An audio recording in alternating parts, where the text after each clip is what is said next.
రజని,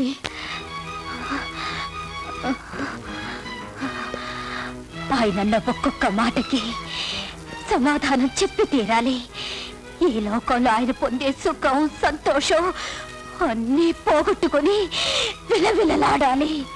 ఈ లోకానికి అంతటికి నిన్ను తన బిడ్డగా ఆయనే చెప్పాలి.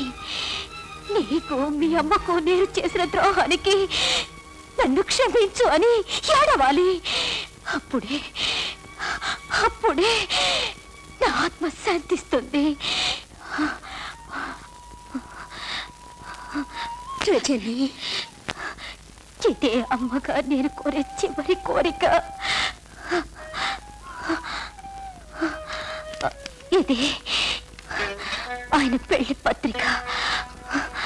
ఇందులో ఆయన అడ్రస్ ఉంది.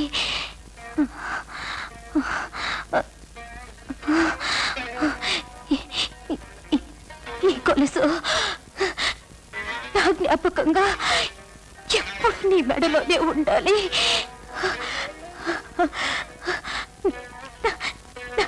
చివరి కోరిక నెరవేరుస్తావు కదా?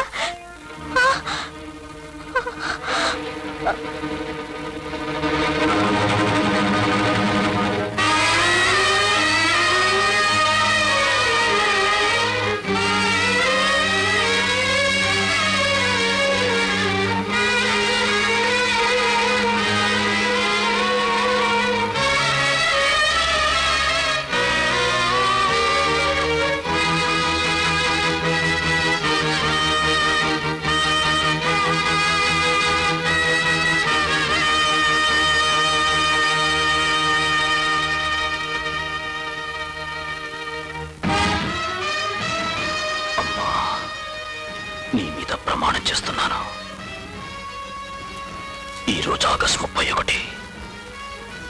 నువ్వు ఈ లోకాన్ని వదిలేసిన రోజు. వచ్చే సంవత్సరం ఇదే ఆగస్టు 31వ తేదీన నీకిచ్చిన మాటని నేను నిలబెట్టుకుంటాను.